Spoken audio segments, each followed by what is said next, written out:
Os irmãos da igreja, dá um cumprimento aí, por favor. Tem vários visitantes aqui dos dois lados. Deus abençoe aí os irmãos. Os irmãos da igreja não deram. Vou pedir os membros da igreja batizados, fiquem de pé. Membro da igreja batizado. Isso. Agora cumprimenta quem está sentado. Pronto, é mais fácil assim. É mais fácil. Membro da igreja em pé, cumprimenta quem está sentado. Muito mais fácil.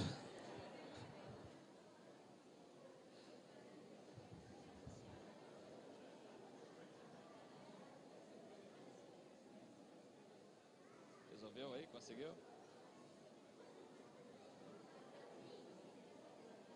Oi? Boa noite. Olha, a Igreja Batista aqui de Oswaldo Cruz é uma igreja que mora no meu coração. E eu tenho certeza que também mora no coração dos irmãos. Então, acho que esse boa noite pode ser melhor. Porque, assim, pelo menos para você demonstrar a alegria que você está tendo em me receber aqui nessa noite. Então, eu vou te dar essa oportunidade de você me receber melhor nessa noite. Amém? Boa noite. Tá vendo? Tá vendo aí? Bem, quero agradecer ao pastor Joel pelo convite. Eu tive aqui na semana retrasada para tomar um café aqui com meu amigo Adriano. E aí o pastor me fez esse convite e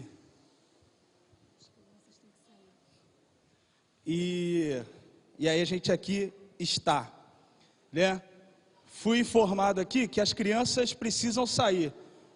Vai fazer uma oração pelas crianças? Pode chamar as crianças aqui à frente? Por favor, com alegria, isso.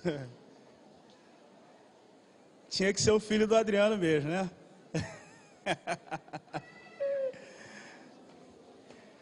É sempre bom. Quantas crianças, gente? Nossa! Que alegria!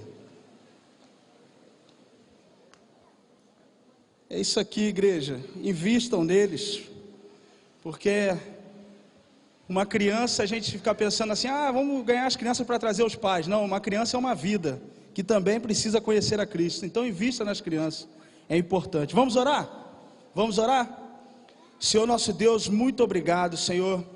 Eu abençoo a vida dessas crianças aqui, que estão aqui, ó Pai, na Tua casa, ó Pai, e eu tenho certeza que elas vão ser criadas no Teu caminho, e quando elas forem grandes, elas não vão se desviar deles. Eu creio desse caminho, eu creio, ó Pai, em nome de Jesus. Por isso, ó Pai, em nome de Jesus, que o Senhor realmente se manifeste a elas naquele culto que elas vão prestar a Ti, na linguagem delas nesse momento, ó Pai. Que seja ali também um momento delas conhecerem mais da Tua palavra e aprender mais de Ti, ó Pai. Em nome de Jesus, seja com as pessoas que vão estar ministrando sobre a vida delas, ó Pai. Que o Teu Espírito derrame sobre elas espírito de sabedoria e revelação no pleno conhecimento de Ti, para que elas realmente possam ministrar a verdade na vida dessas crianças, plantando a incorruptível semente da Tua palavra, de maneira que essa semente venha a produzir frutos a 30, a 60 e a 100 por um em cada uma delas. Muito obrigado, Senhor, por a vida dessas crianças, em nome de Jesus. Amém e amém. Vamos lá? Deus abençoe, Deus abençoe. Olha o sapato desamarrado aí, cuidado para não cair. Atenção, não, dele aqui, ó. Deus é bom, sempre bom. Amém? Então, vou apresentar minha esposa, Natália Carvalho Aromates Goulart Faria de Moraes. É o nome dela, completo. Está ali sentada, ela não gosta de ficar de pé não, mas acena assim, ó. Isso. Para mim é motivo de grande alegria estar aqui nessa noite, nessa igreja que mora aqui no meu coração, porque aqui eu tenho amigos mais chegados que irmão, como Vitão, Priscila, meu amigo Adriano, sua esposa, Andréia, e com certeza são pessoas que são referências para a minha vida. Eu espelho a minha vida na vida deles, eu aprendo com eles, eu fico vendo observando os esforços que eles empreendem em favor do reino de Deus, e a partir disso eu aprendo e trago isso para a minha vida também. Vocês são especiais para mim, vocês moram no meu coração, eu aprendo com vocês, saibam disso. Se um dia eu não falei isso para vocês, estou falando agora, na frente de toda a igreja. Vocês são minha referência, e isso me deixa muito feliz, porque às vezes a gente pensa em algo, em pessoas assim, né, destacadas, né, pessoas assim, proeminentes na denominação ou no meio da igreja, e às vezes as nossas maiores referências estão sentadas do nosso lado aí, do meu lado, do seu lado. É a oportunidade que Deus nos dá de aprendermos cada dia uns com os outros. Isso é fundamental na dinâmica da nossa vida cristã. E por isso eu fico feliz de estar aqui, eu fico feliz de poder compartilhar minha vida com a vida deles. É muito importante isso para mim. Sinto falta deles pra caramba. Eu estava falando ali com o Vitor, tu não some assim não, cara, tu some, tu desaparece, né? Eu sei que está trabalhando muito, mas a gente sente falta, né? Porque a gente criou um laço de amizade, como eu gosto de chamar, conexões divinas, né? Isso vai muito além de um relacionamento assim, de colega, né? De amigo. O sentimento é de irmão mesmo. Dezembro, mês em que se comemora o quê? O Natal. Que significa o quê? O nascimento de Cristo. Porém, hoje eu não vou falar sobre o nascimento de Cristo. Não. O nascimento de Cristo foi algo importante. Amém? Foi algo importante. Mas tem algo que eu pessoalmente vejo como mais importante ainda do que o nascimento de Cristo, e que a gente não comemora tanto assim, é o renascimento de Cristo, o renatal. Quando Jesus renasceu, porque Cristo podia ter nascido, vivido a sua vida, vivido o seu ministério, mas se ele morresse e ao terceiro dia não ressuscitasse, e aí? Ia ser só mais um homem que desenvolveu uma filosofia de vida, um meio de viver, um idealismo. Mas o que torna o ministério de Cristo algo muito mais profundo do que um idealismo, do que uma filosofia, é o fato dele ter renascido do meio dos mortos. É o fato de Deus ter o ressuscitado dentre os mortos. Talvez isso não bate ainda assim com tanta clareza para você. Talvez a gente não tenha ainda dado a devida importância para isso. Mas a minha expectativa hoje é que eu possa contribuir para que você realmente venha a entender o quão fundamental foi o fato de Cristo ter ressuscitado dos mortos. Por isso eu vou pedir que você abra sua Bíblia em Romanos capítulo 6, versículo 5. Romanos 6, 5.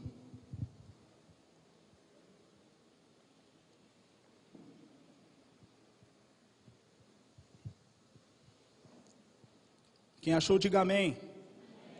Quem não achou, diga não achei ainda, me espere só um pouquinho que eu já estou quase chegando lá.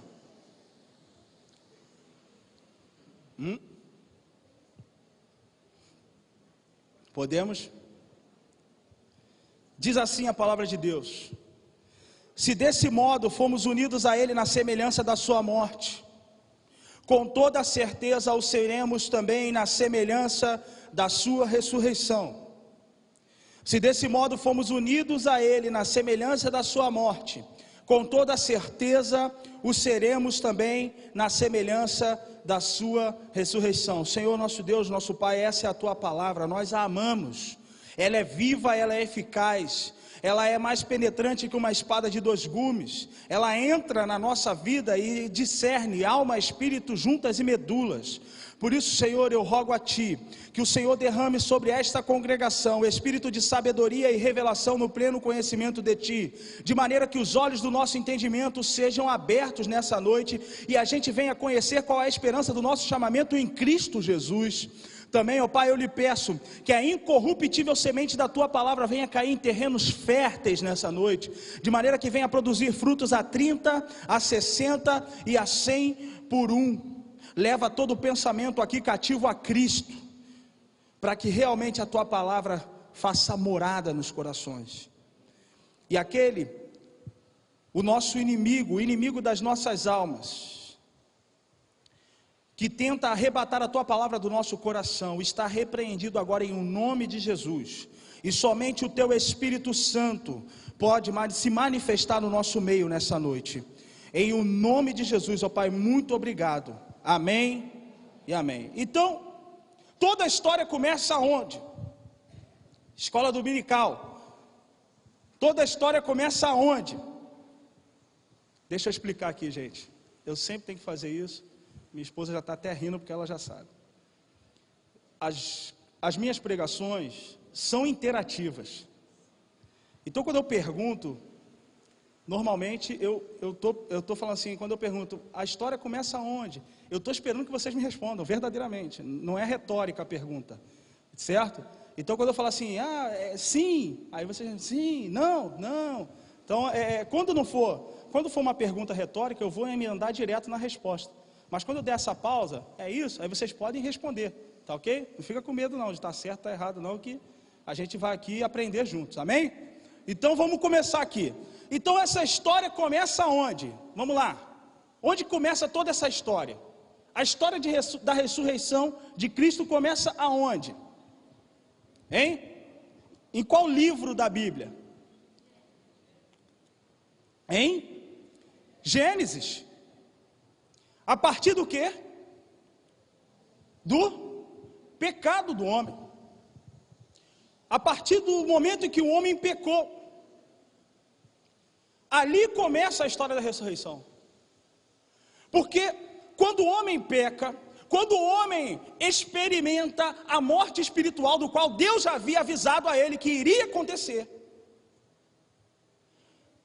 se faz a necessidade de que esse quadro fosse mudado, ou melhor, restaurado. Por quê?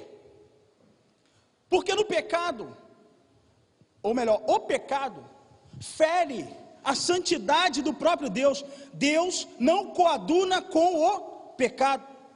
Ora, sendo o homem uma criação do próprio Deus e carregando nele o sopro, o fôlego de vida do próprio Deus, ele não poderia se manter num relacionamento com Deus, porque o homem tinha se tornado o pecado, e Deus permanece santo. E onde a santidade de Deus se estabelece, o pecado precisa se retirar. Daí a necessidade do homem ser expulso do jardim. Então, quando o homem peca, acontece um efeito que nós chamamos de separação. A gente pensa que a morte é o fim. A morte não é o fim. A morte, ela é uma separação. Quando morremos, a nossa alma e o nosso espírito são separados do nosso corpo mortal. Mas não é o nosso fim, porque se fosse o nosso fim, não poderíamos falar em eternidade. Então a morte é uma separação. E não nesse momento, quando o homem experimenta o pecado, automaticamente acontece uma separação entre o homem e Deus. Por isso a palavra de Paulo em Romanos capítulo 3, versículo 23, que diz o quê? Porque todos pecaram e todos estão separados da glória de Deus. Todos pecaram e todos estão separados da glória de Deus. A morte foi o grande causador dessa separação, por conta do pecado. A palavra destituído significa perda de posição. Nós tínhamos uma posição no qual o próprio Deus nos colocou, e nós perdemos essa posição por conta do pecado. Satanás, ele lembra isso a Jesus logo no primeiro momento do ministério de Jesus, assim que Jesus sai do rio Jordão, onde ele foi batizado. Assim que ele sai daquele rio, assim que ele é batizado com fogo pelo Espírito Santo, lembra do episódio da tentação de Cristo? Ele é levado ao deserto para ser tentado. E em determinado momento, Satanás chega para ele e fala o seguinte: olha só, se prostrado você me adorar, eu te darei todas essas coisas, porque a mim foi dado. A posição que Deus tinha nos colocado lá em Gênesis capítulo 2, quando ele fala o seguinte: homem, Adão, dominai sobre a terra, dominai sobre os animais, dominai. Simplesmente abrimos mão dessa posição, simplesmente entregamos essa posição nas mãos de Satanás. E não é à toa que Jesus também usa essa mesma colocação para representar, numa fala dele aos seus discípulos, quando fala: aí vem o príncipe deste mundo, que nada tem em mim. Príncipe do mundo. Paulo, ele vai falar em 2 Coríntios capítulo 4, no versículo 4, se eu não me engano, que ele vai dizer o seguinte: o Deus do presente século cegou o entendimento dos incrédulos, para que a eles não resplandecesse a luz do Evangelho. O Deus do presente século. Satanás tomou uma posição de governo sobre a terra, que era a nossa posição. A nossa posição. E tudo isso por conta do pecado. Fomos destituídos, perdemos a posição, fomos separados. No entanto, você percebe que logo no início, ali mesmo no capítulo 3 de Gênesis, quando Deus ele vem, como diz a palavra de Deus, na viração do dia, procura por Adão,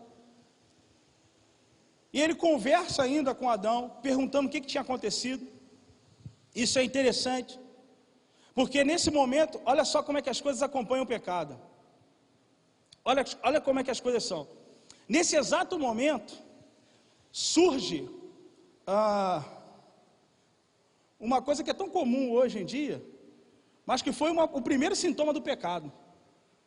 Um dos primeiros sintomas do pecado. Sabe qual é? Sabe qual é? Alguém arrisca? Um dos primeiros sintomas do pecado? Não, vergonha, mas um pouquinho depois. A desculpa. A desculpa foi o primeiro sintoma do pecado. Um dos primeiros. Porque Deus chega para Adão e fala assim: Adão, o que aconteceu aí, meu filho? O que está vendo aí? Qual o problema? E a Vé, o negócio é o seguinte: eu não tenho nada a ver com isso. Sabe por quê? Porque foi a mulher que você me deu. Então a culpa é sua e dela. Eu estou fora desse negócio. O tirar o corpo fora, um dos primeiros sintomas do pecado. Foi a mulher e o Senhor. Você criou ela me enganou. Eu sou inocente aqui na história, eu sou a vítima. Só faltou ele falar isso. Eu sou a vítima. Como é que você vem me acusando? Mas ele não era a vítima. Pelo contrário, ele era o total responsável. E aí eu tenho uma teoria que as irmãs adoram essa minha teoria, né? Né, mãe? As irmãs adoram essa minha teoria. Por quê? Porque quem se aproxima da árvore, quem pega o fruto, experimenta o fruto em primeiro lugar, foi Eva. Correto? Sim ou não? Ela experimenta. Só que o que acontece? Quando ela experimenta o fruto, Deus ele fala o seguinte: olha, se vocês, comerem, tocarem, na verdade, se vocês comerem, certamente vocês vão morrer. Aí Eva foi lá, tocou, comeu, não aconteceu nada. Aconteceu alguma coisa? Não aconteceu nada. Quando que acontece? Quando ela oferece o fruto a Adão, e Adão experimenta o fruto, aí a Bíblia fala, em seguida, os olhos deles se abriram, e eles perceberam que estavam nus. Só que Eva já tinha experimentado. A minha teoria é o seguinte, teoria, tá? Não está escrito, tá bom? Não vai dizer que eu falei, que é bíblico, pá, não vai sair pregando por isso aí não, é teoria. Qual é a minha teoria? Adão, malandramente, observando à distância, ele sabia que era árvore, ele olhando, ele observou e falou assim: vou ficar olhando qual é dessa mulher. Se ela tocar, morder e cair dura, eu não como. Mas se não acontecer nada, eu caio dentro. Ele observou, ela foi, experimentou, depois veio trazer para ele, vivinha, andando. Ele falou: pum. Então, irmãs, a responsabilidade não era de Eva não, era de Adão, tá? Ele estava nascendo, ele observou tudo, ele podia ter impedido. Não impediu porque não quis. Tá? Tira o peso de que, quando alguém for falar para você, viu, a culpa é de Eva, aí você conta essa historinha. É um bom argumento. Porque a responsabilidade era de Adão. Deus tinha falado com Adão, não tinha falado nada com Eva. Ele era o sacerdote da família, ele era o responsável pela família, ele era o cabeça ali da família, a responsabilidade é dele. Tanto que a Bíblia não cita Eva. Romanos capítulo 5, Paulo ele vai falar o seguinte: por causa da transgressão de um só homem, e esse homem ele fala que é Adão, a morte reinou para todos. Ele nem toca no nome de Eva. Se fosse ela, com certeza Paulo não ia medir palavras para poder falar que era ela. Mas o fato é que a morte reinou. Mas mesmo assim, perceba o seguinte: houve uma separação, e mesmo assim Deus tinha condições de se comunicar com Adão naquele momento. E aí você me pergunta: se Deus separou e perde a comunicação com Adão, como que ele pôde ainda se relacionar ali naquele momento com Adão? Simples. Para uma planta se desenvolver, do que ela precisa? Ela precisa estar plantada onde? Porque ela foi gerada a partir da onde? Da terra. Sim ou não? Ela foi gerada a partir da terra. Para um peixe viver, se manter vivo, ele precisa do quê? Porque ele foi gerado a partir da onde? Certo? Quando o peixe sai da água, ele não morre imediatamente, ele ainda continua lá numa sobrevida, pulando. Quando você tira uma planta da terra, ela não morre imediatamente, ela ainda continua ainda com as suas folhagens ainda um pouco verde, até alguns dias ela vem a morrer. Agora pensa comigo, Adão, ele foi gerado a partir de quem? A partir do próprio Deus. Façamos a sua imagem, façamos o homem a nossa imagem e semelhança. E aí, Deus sopra o seu próprio fôlego de vida na narina de Adão, e ele passa a ser alma vivente. Ou seja, Adão foi gerado a partir do próprio Deus. Compreenda comigo o seguinte: se Adão foi gerado a partir do próprio Deus, Deus é a fonte de geração de vida em Adão. Quando Adão sai de Deus, qual é a tendência? Morrer. Assim como uma planta que é tirada da terra morre, assim como um peixe é tirado da água, ele vem a morrer, nós fora de Deus, aquele que é o responsável pela nossa existência, também estamos mortos. Não é à toa que o livro de Atos fala: e nele existimos, em nele nos movemos. Porque fora de Cristo, fora de Deus, não há vida, porque nós fomos gerados a partir do próprio Deus. 1 João capítulo 3, versículo 9, fala que a semente de Deus está em nós. A semente, a fonte, a origem. Então, se aqueles que não estão em Deus estão mortos. A morte a qual Deus se referia não era uma morte física, mas era uma morte espiritual.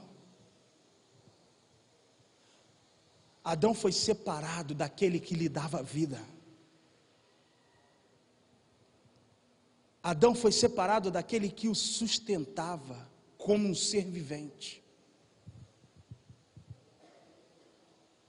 E a partir do momento em que ele experimenta a morte, por conta da separação, por conta do pecado, exatamente esse pecado é que o impede de se relacionar com Deus.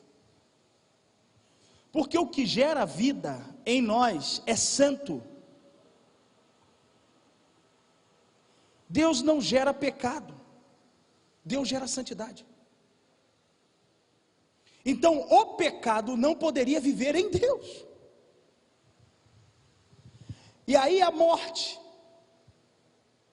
começa a reinar sobre toda a humanidade. E aí há uma segunda necessidade. Se a morte começou a reinar, para que o reinado da morte fosse interrompido, era necessário que a dívida que foi contraída fosse paga.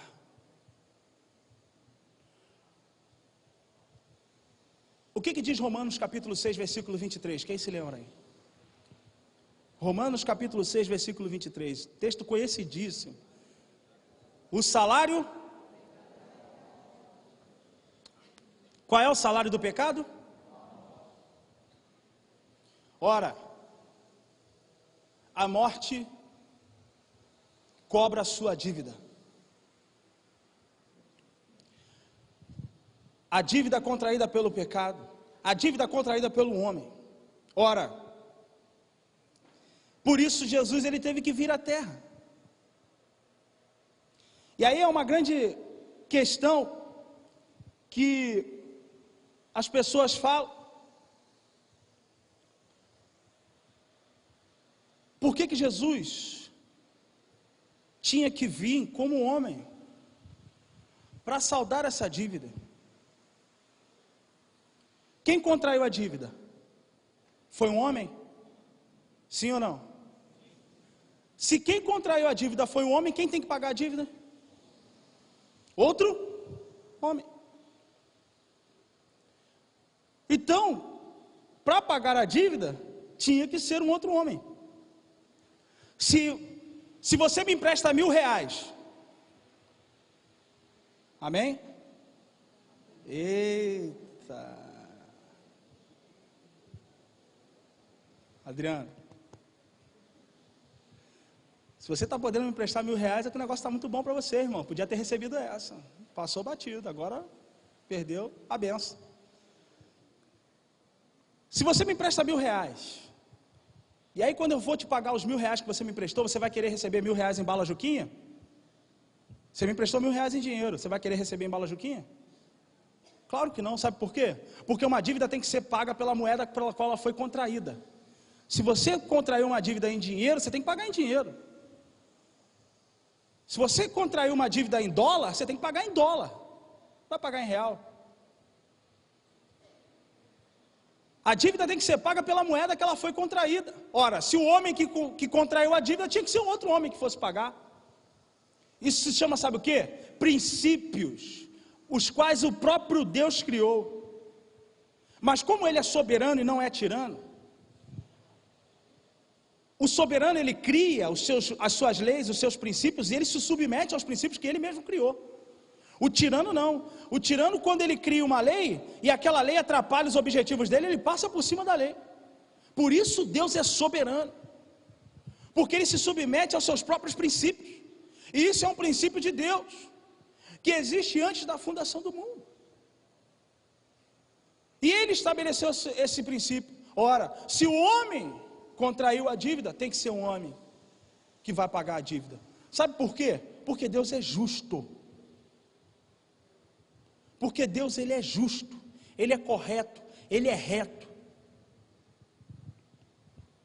E aí Jesus veio à terra como homem, pois a dívida que gerou o pecado deveria ser paga pela mesma moeda pela qual ela foi contraída. Tinha que ser Jesus. Por isso que foi Jesus quem morreu. E aí é interessante porque lá em João capítulo 19, versículo 30, Jesus ele fala o quê? E ele, exclamando em alta voz, disse: está consumado.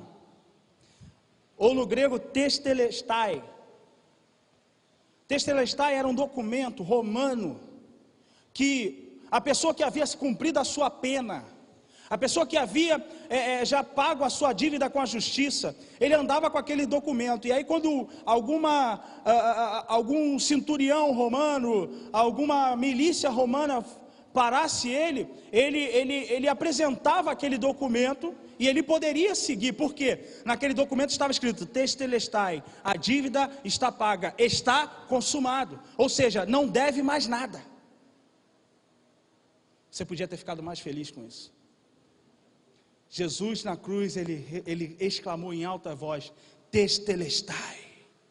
Por isso que todos que carregam Cristo, carregam um documento em si mesmo dizendo: está consumado, não deve mais nada. Por isso que Satanás não pode intentar acusação contra nós, porque em nós está um documento escrito pelo sangue do próprio Cristo, escrito dizendo: você não deve mais nada. É o que está escrito em Colossenses capítulo 1, dizendo que o escrito de dívida que era contra nós foi cancelado, rasgado.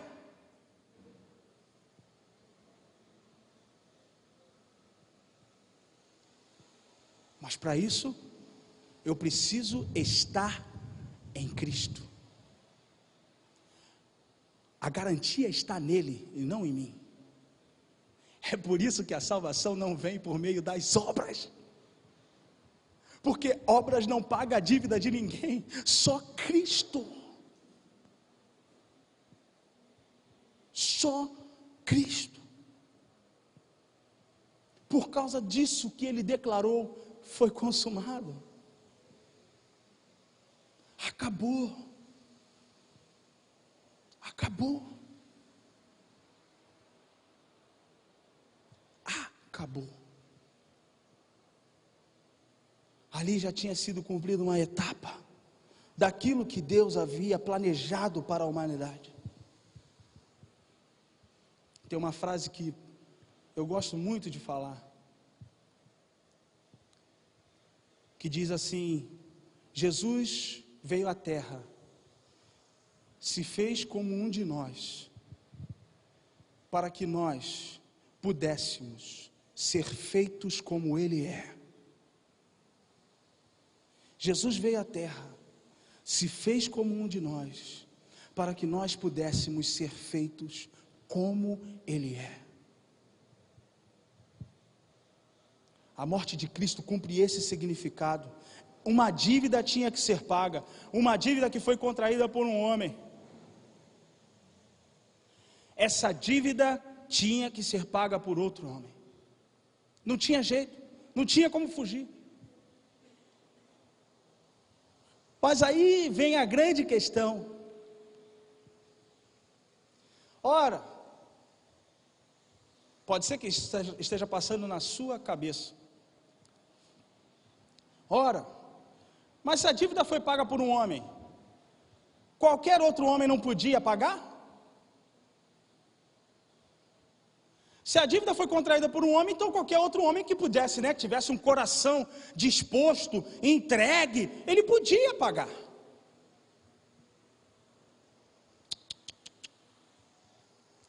O que a gente leu logo no início? Romanos capítulo 3, versículo 23. Porque todos pecaram e todos estão separados. Todos. Então não havia homem na terra que pudesse pagar a dívida. Sabe por quê? Vamos voltar ao exemplo dos R$1.000. Se você me empresta R$1.000, e aí eu combino para você, dia 10 eu pago. Não falei de qual mês, né? Mas tudo bem. Dia 10 eu pago. Dia 10 eu pago a sua dívida, pago o que eu te devo, R$1.000. Aí você chega dia 10, bate lá na porta de casa. Ei, Rodrigo, os 1.000 conto aí que está me devendo. Ih, rapaz, sabe o que é? Não tenho. Aí eu te pergunto, se eu não tenho R$1.000 para te dar, eu vou pagar pagar a minha dívida?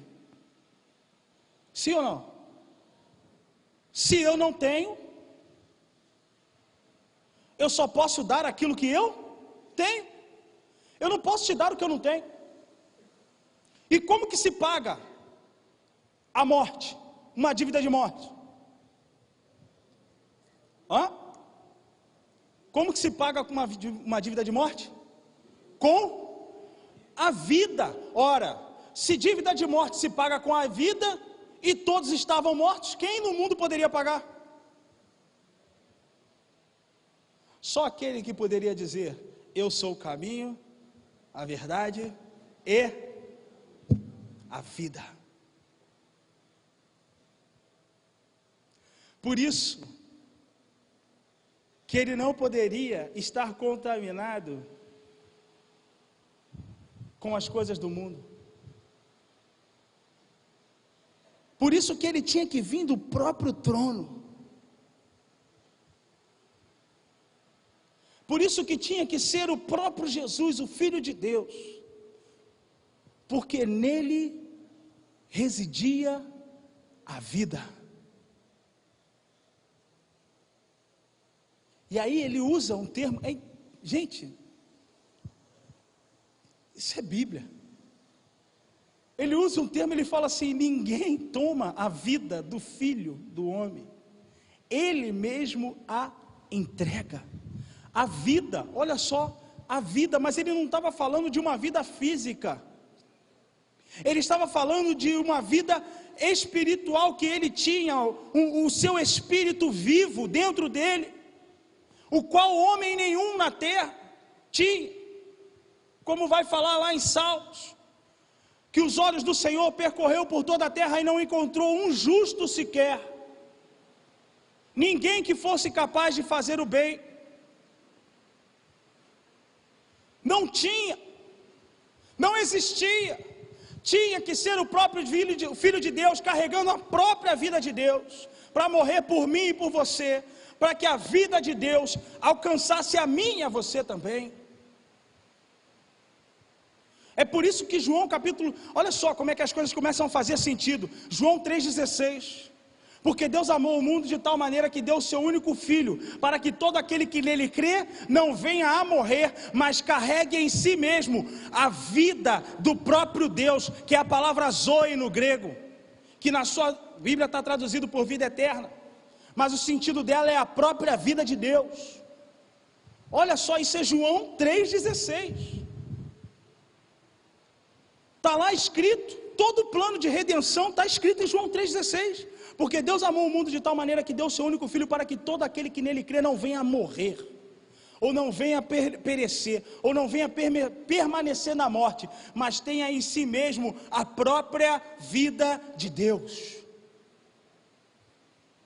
Então, para morrer, tinha que ser alguém que carregasse nele a própria vida de Deus. Não podia ser qualquer um. E aí, depois da sua morte, vem a ressurreição. E é nesse momento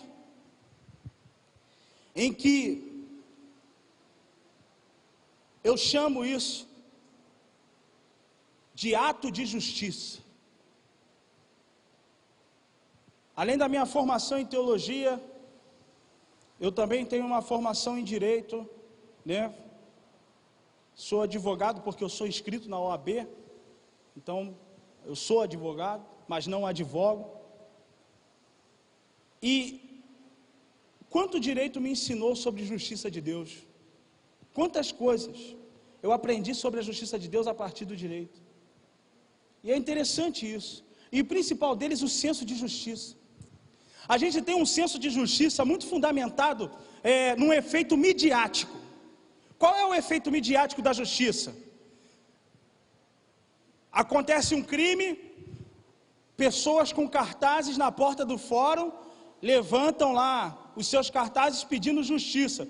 Mas qual é a justiça que essas pessoas estão pedindo? Condenação. A justiça que essas pessoas estão pedindo é condenação. Só que justiça é um resultado, é a sentença que passou pelo crivo de um juiz. Ou seja, essa sentença pode ser condenatória ou absolvitória. Ou seja, absolvição também é justiça. Se os caras do mensalão fossem absolvidos lá pelo STF, tinha sido feito justiça, ainda que o senso de injustiça permanecesse em nós. Mas pela lei foi feito justiça. Porque um colegiado de juízes julgou e decidiu que eles eram inocentes. Justiça não é só condenação, absolvição também é justiça. E aí reside a justiça de Deus em nosso favor. Romanos capítulo 8, versículo 1.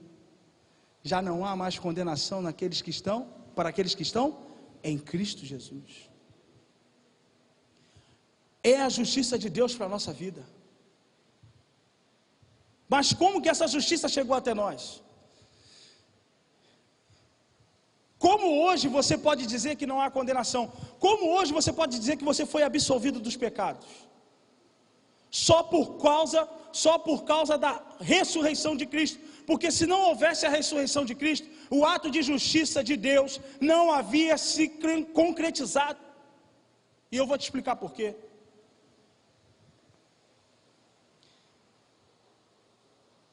Ninguém podia morrer, certo? O homem comum não poderia morrer. Um homem normal não poderia morrer.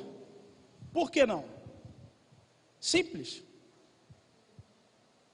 Se o salário do pecado é a morte, acompanha comigo. Se o salário do pecado é a morte, e eu pequei, o que eu mereço? A morte. Agora, se o salário do pecado é a morte e eu nunca pequei, eu mereço morrer? Mereço morrer, sim ou não? Não cometi nenhuma transgressão. Só que todos os homens pecaram. Logo, todos os homens mereciam a morte. Então, se alguém morresse, fosse crucificado, acompanhe comigo esse raciocínio. Se alguém fosse crucificado por conta dos pecados da humanidade, ele estava simplesmente cumprindo a sua pena. Ele ia morrer, ia ficar morto. Ele ia morrer e ia permanecer morto. Somente alguém que fosse justo, somente alguém que não merecesse morrer, poderia morrer em nosso favor. E eu vou te explicar por quê. É simples a equação. Jesus pecou? Sim ou não? O homem pecou? Sim. O salário do pecado é a morte? Então, quem merecia morrer? o homem. No entanto, quem foi que morreu? Ora, isso é justo? Se não é justo, Deus precisa agir com justiça.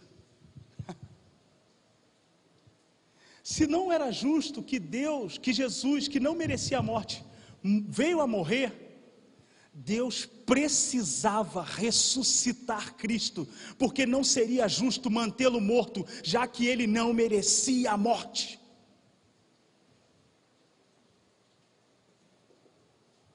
E aí começa a fazer sentido o que está escrito em 2 Coríntios capítulo 5, versículo 21. Aquele que não tinha pecado, aquele que não conheceu o pecado, Deus o fez pecado por nós, para que nele fôssemos feito justiça de Deus. O Jesus ressurreto é um Jesus que nele reside a própria justiça de Deus. Por isso que Paulo fala em Romanos capítulo 6, versículo 5, se desse modo fomos unidos a ele na semelhança da sua morte, com toda a certeza o seremos também na semelhança da sua ressurreição. Em Efésios também, Paulo ele vai falar que Deus nos ressuscitou juntamente com Cristo. Aquele que não merecia morrer, morreu, e Deus, por ser justo, agiu com justiça, o ressuscitando dentre os mortos, porque ele não merecia estar morto. Ora, se aquele que não merecia estar morto vive, porque Deus agiu com justiça, se eu estou nele, eu também tenho que viver.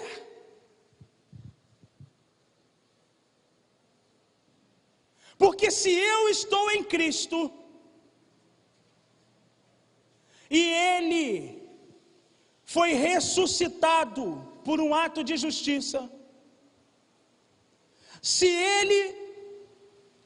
eu estou em Cristo, e ele não era merecedor dessa morte, por causa da sua ressurreição, eu estando em Cristo, ouça bem, eu estando em Cristo, também me torno não merecedor dessa morte. É por isso que João 3,16 fala que aquele que crer em Cristo tem a vida eterna. É por isso que 2 Coríntios capítulo 5, versículo 17, vai falar que aqueles que estão em Cristo são uma nova criatura.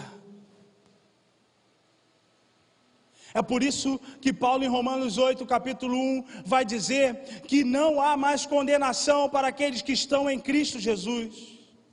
É por isso que João, o próprio Jesus, vai falar no capítulo 3, no versículo 18, dizendo que aquele que crê não será julgado, mas aquele que não crê, esse já está condenado.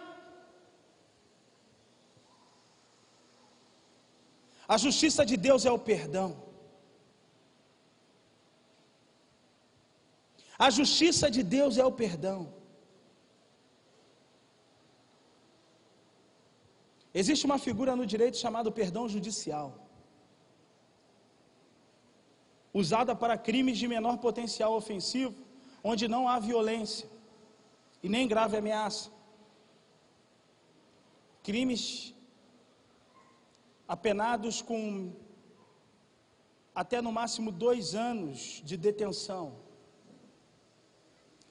E esse perdão ele é dado a partir do momento em que o ofendido, a vítima, oferece o seu perdão ao seu ofensor. E aí a vítima, ela tem que acionar o seu advogado, fazer uma petição, entregar ao juiz. O juiz analisa essa petição com o oferecimento do perdão, e ele aciona o ofensor, o autor do crime, aquele que ofendeu, e ele pergunta para o ofensor: olha, a vítima, o ofendido, ele está te oferecendo perdão, você aceita ser perdoado? E o ofensor, ele é obrigado a dizer se aceita ou não ser perdoado. Aí você imagina, quem não vai querer ser perdoado e ser livre de um processo criminal? Aquele que deseja provar a sua inocência pelos seus próprios meios.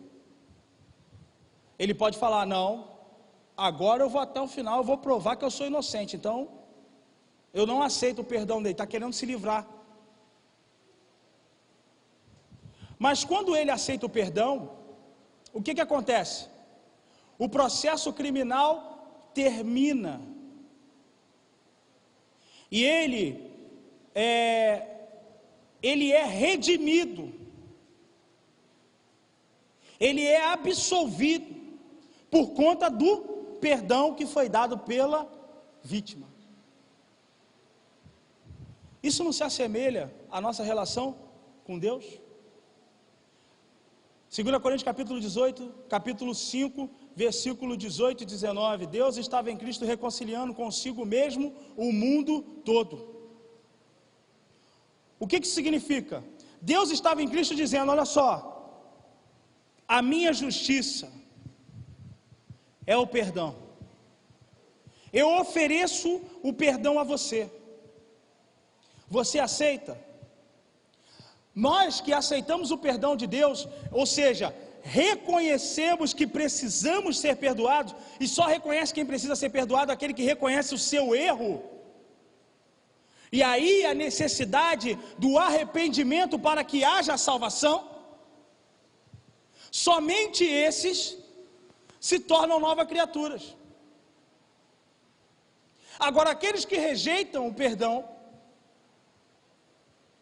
esses vão ser julgados e condenados, porque as provas contra eles são irrefutáveis, as provas contra eles são incontestáveis.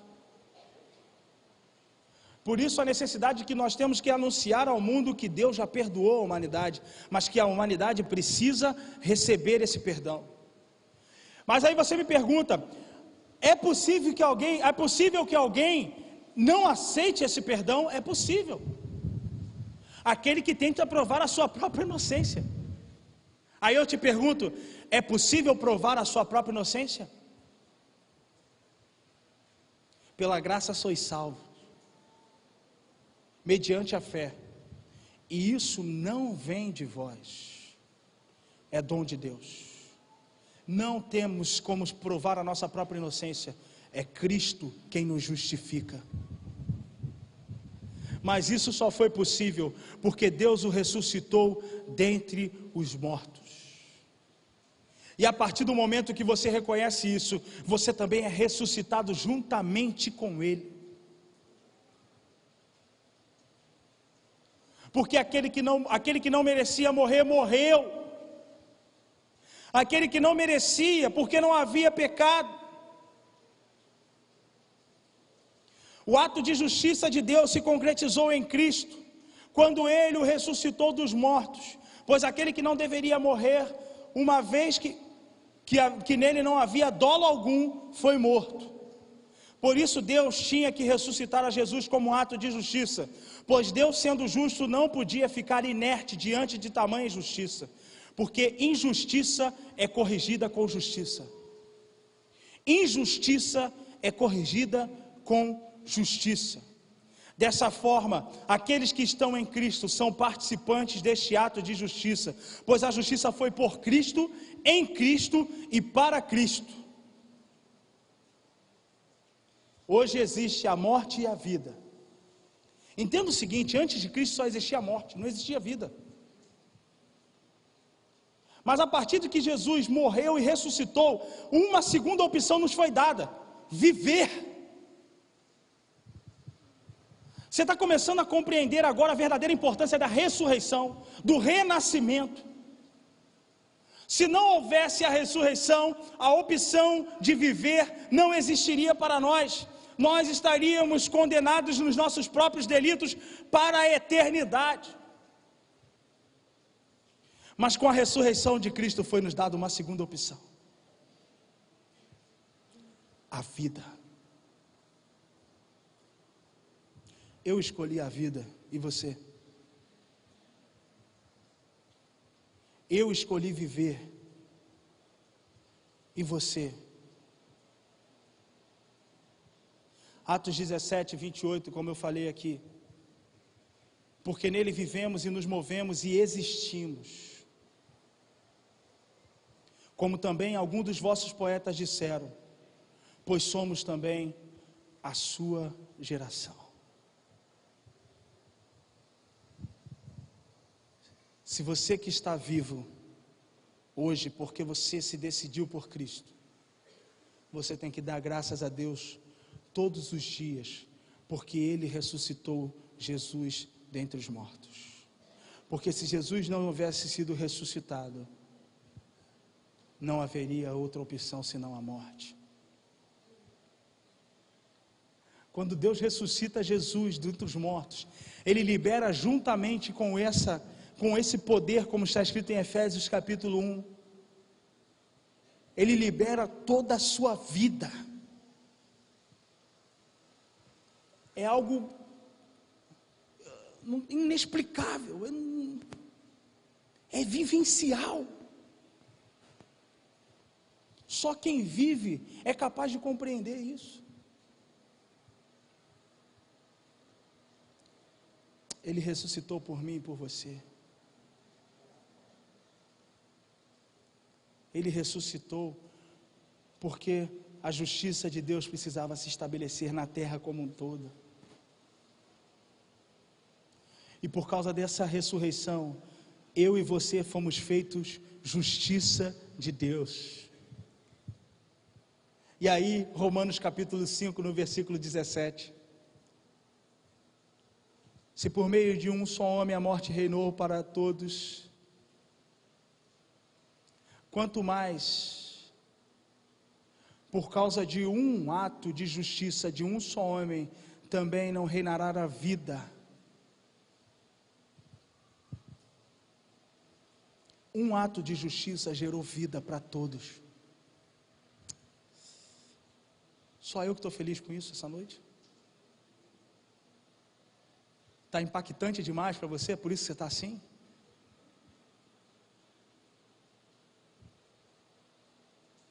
Viva isso. Lembre-se disso.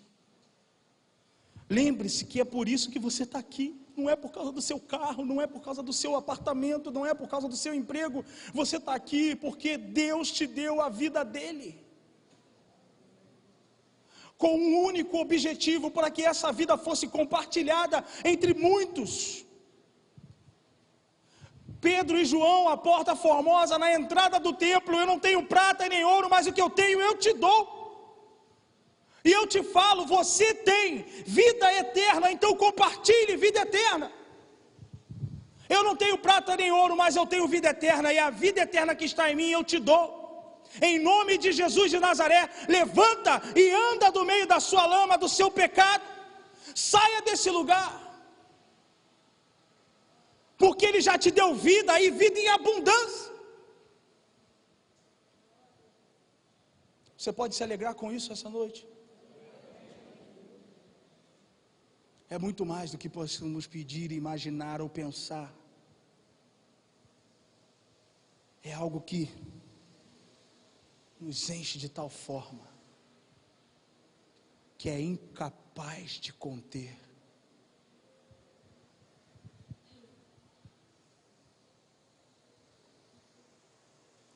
Coloque-se de pé no seu lugar, vamos orar.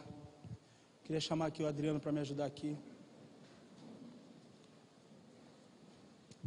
Feche seus olhos, reflita sobre isso. Feche seus olhos, reflita sobre isso.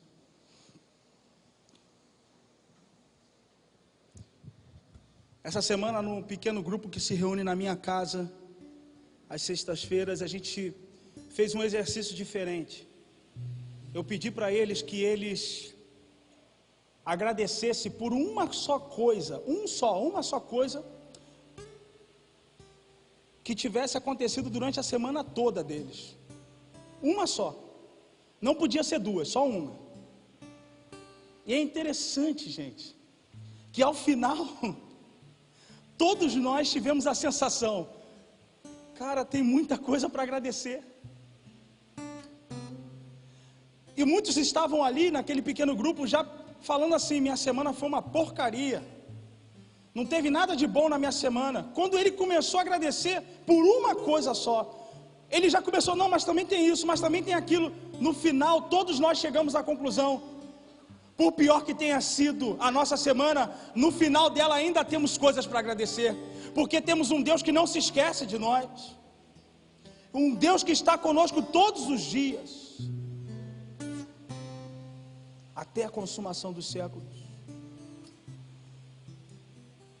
Então eu queria que hoje, agora intimamente, você começasse a agradecer a Deus porque Ele te deu vida. Você pensa que você podia estar andando, vagando nesse mundo sem... Eu nem sei o que seria, eu nem sei se estaremos aqui. Eu não sei, eu não consigo imaginar. Agradeça ao Senhor nesse momento. Fala, Senhor, eu te dou graças, porque eu estava morto, mas hoje eu vivo. Não havia esperança para mim, mas o Senhor me ressuscitou juntamente contigo para uma nova vida. Agradeça, coloque isso, abra o seu coração diante de Deus. De repente você não fez isso essa semana inteira, essa é a oportunidade.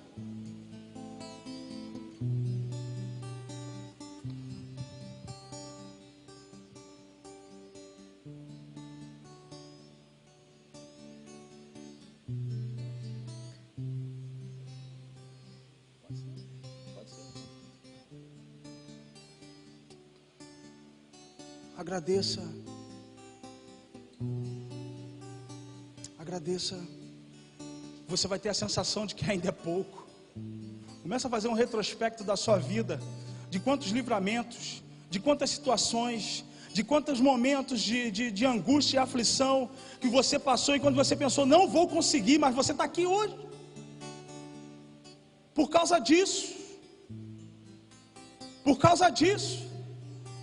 porque Ele nos deu vida juntamente com Ele.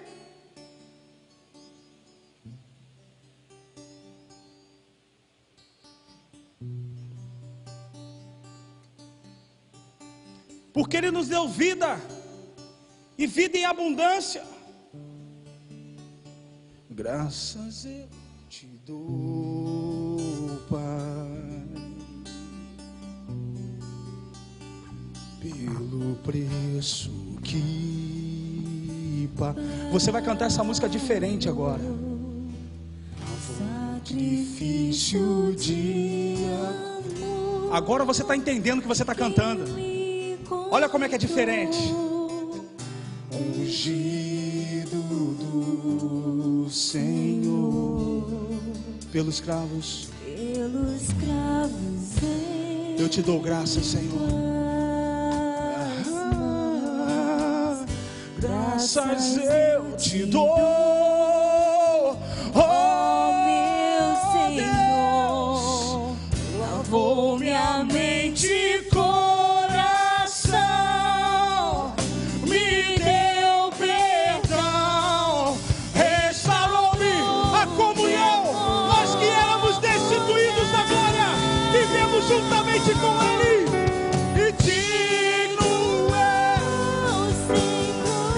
Está sobre o trono,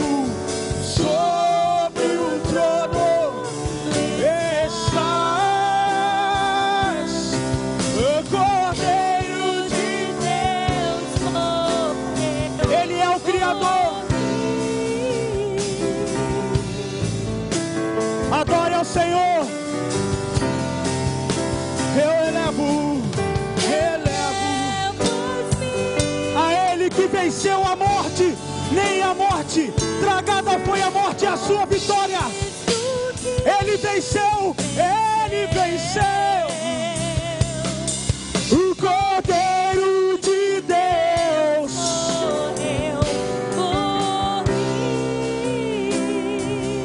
Mas ao terceiro dia ressuscitou.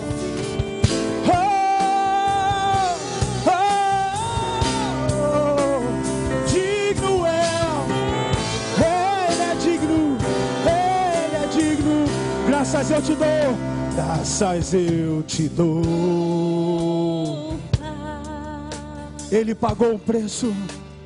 Pelo preço que pagou,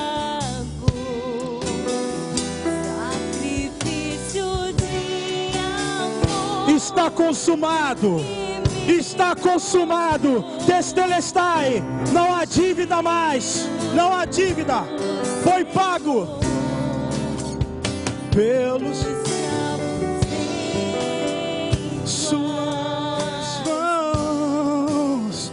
Graças eu te dou, oh meu Senhor, lavou minha mente e coração, me deu, Ele me deu a comunhão,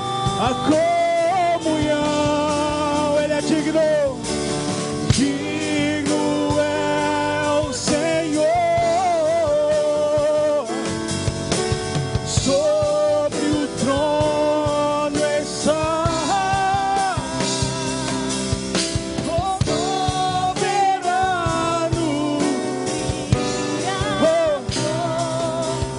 Vou sempre, sempre, sempre elevo as minhas mãos a ti, Senhor.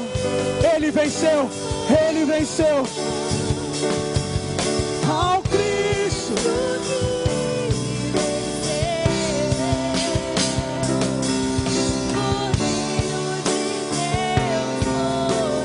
sim, mas no terceiro dia Ele ressuscitou.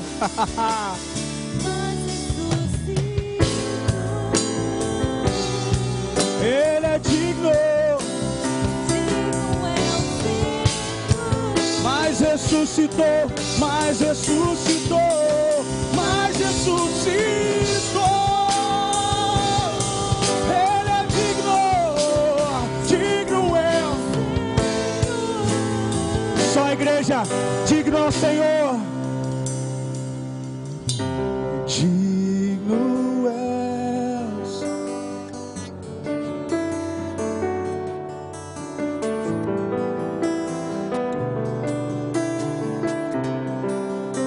Ele é soberano.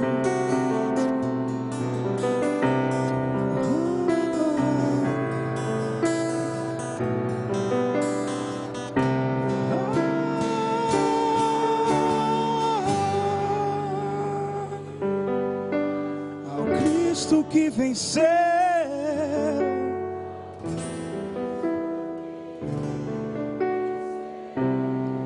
Tu és Senhor.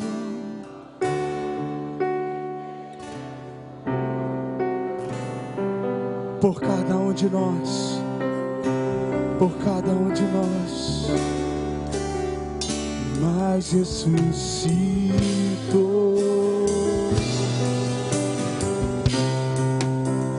Digno é o Senhor.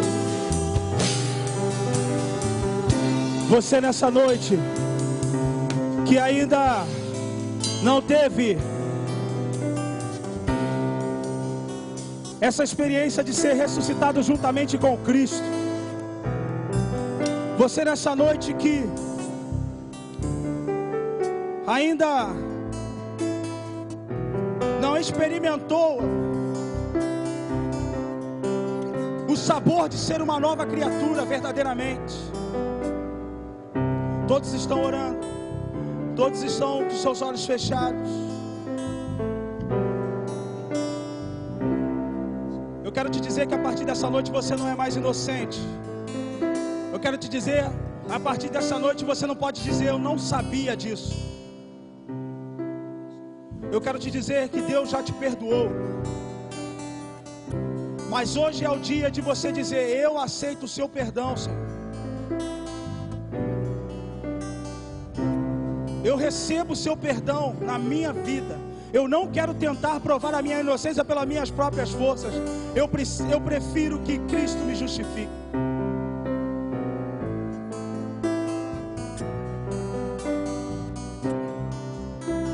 Se você tem esse desejo, nessa noite, eu queria te pedir que você só acenasse com a sua mão assim, para que a gente esteja orando por você.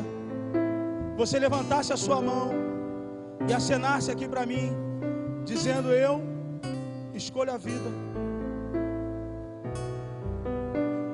Eu escolho a vida.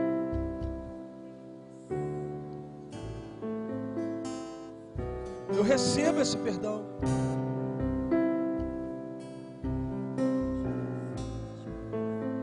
Entenda o seguinte: eu não estou chamando você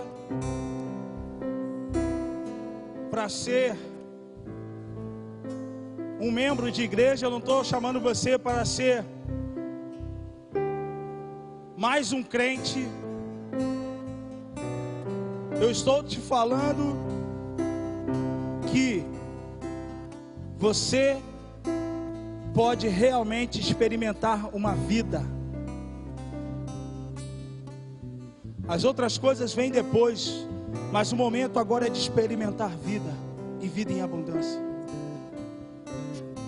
Se você deseja isso,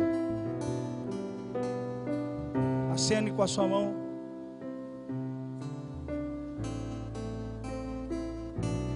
Então eu entendo que todos aqui já têm a vida, e sendo assim, você que tem essa vida, mas tem se sentido um pouco cansado, desanimado, desmotivado, tem se sentido um pouco distante, também queria orar por você nessa noite, para que a palavra do Senhor venha novamente arder no seu coração, para que a palavra do Senhor realmente venha produzir frutos na sua vida, a 30, a 60 e a 100 por um. Todos estão orando. Não há vergonha nenhuma, pelo contrário, a vergonha está em saber dessas coisas e ignorá-las. Deus não te chama para vergonha, Deus te chama para a honra. Se hoje você deseja se posicionar de maneira firme, você que já tem a vida eterna, você que já se decidiu por Cristo, mas está se sentindo meio com os joelhos vacilantes, mas você tem um desejo no seu coração, a partir desse entendimento que você teve da ressurreição de Cristo, de se firmar realmente para experimentar essa vida com abundância. Eu queria que você só sinalizasse. Amém. Deus abençoe. Deus abençoe. Deus abençoe. Deus abençoe. Deus abençoe. Deus te abençoe em nome de Jesus. Deus te abençoe em nome de Jesus. Deus te abençoe. Deus te abençoe em nome de Jesus. Que todos esses, Senhor, que têm se sentido vacilantes, que têm se sentido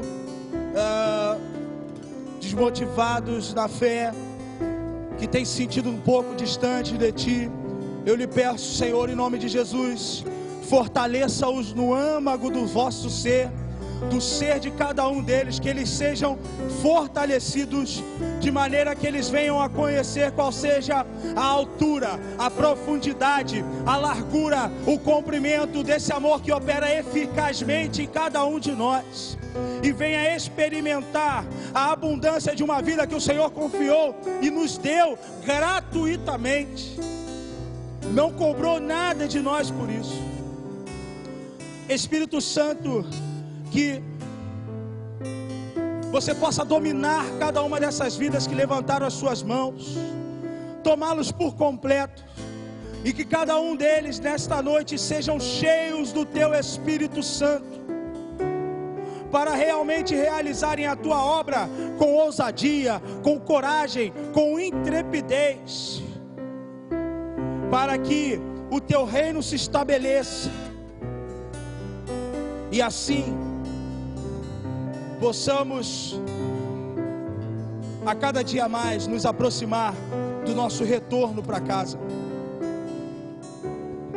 Eu abençoo essa igreja em nome de Jesus. Eu abençoo todos que se reúnem aqui. Eu abençoo o pastor dessa igreja, o pastor Joel, a sua família. Eu abençoo os demais pastores. Eu abençoo aqui os líderes de células, em nome de Jesus. Que as suas células cresçam, multiplicam com saúde, vivenciando a experiência de serem movidos pelo Espírito de Deus. Senhor, em nome de Jesus, que o Senhor realmente, verdadeiramente, tome cada um aqui em tuas mãos, para que eles sejam sustentados e confortados pela tua destra. Louvado seja o teu nome, Senhor. Engrandecido seja o teu nome. E nessa noite queremos declarar que a ti seja a honra, a glória, o louvor, soberania, majestade, domínio, poder. Que o Rei, o Senhor, venha reinar sobre toda a terra. Manifeste o teu poder e a tua glória no meio do teu povo, de maneira que a tua luz venha brilhar tão intensamente que toda a escuridão seja dissipada e assim possamos ver e enxergar com claridade aquilo que o Senhor tem preparado para cada um de nós, não só no presente século, mas também no vindouro, sabendo, ó Pai, que nada, absolutamente nada pode impedir o seu agir, absolutamente nada pode intentar contra os seus braços fortes, sabendo que nada, nem coisas do presente, nem coisas do porvir, nem os principados, nem potestade, nem os dominadores desse mundo podem nos separar do amor de Cristo Jesus, aquele que o Senhor ressuscitou para que fôssemos ressuscitados juntamente com Ele, e juntamente com Ele tivéssemos vida e vida eterna. Obrigado, Senhor, a Ti a glória para todos sempre, em o nome de Jesus, amém e amém. Você pode dar um glória a Deus aí no seu lugar? Aleluia. Deus abençoe. Você pode se assentar. Muito obrigado. Quem recebe a bênção, diga: eu recebo. Agora estenda a mão para cá e diga comigo: nós também te abençoamos. E a sua esposa, e a sua igreja, em nome de Jesus. Obrigado, pastor. Que a graça do Senhor seja contigo, com a sua esposa, com a sua igreja. Irmãos, essa semana é o pagode do trem. Evite estar andando à noite, quinta, sexta e sábado. Se você vai sair de carro, meu filho, para voltar está difícil. Então mantenha seu carro na garagem, tenta encontrar alguma solução. É um tempo de muito movimento no bairro, é um lugar perigoso. Então fique em casa. Eu vou olhar a Rede Globo de televisão. Se eu ver você lá no pagode, eu vou pegar você domingo que vem. Se prepare, irmão. Vou ficar vendo só para ver se tem alguém da igreja no pagode. Vou pegar você domingo que vem, em nome de Jesus. Cuidado, hein? Amém, irmãos? Deus seja louvado, que a graça de Jesus seja contigo. Dê aquele abraço aí no seu irmão, leva ele lá para o cafezinho. Vamos ter um cafezinho ali, leva ele para a cantina. Que a graça do Senhor seja com cada irmão. Deus abençoe aí o Tiago.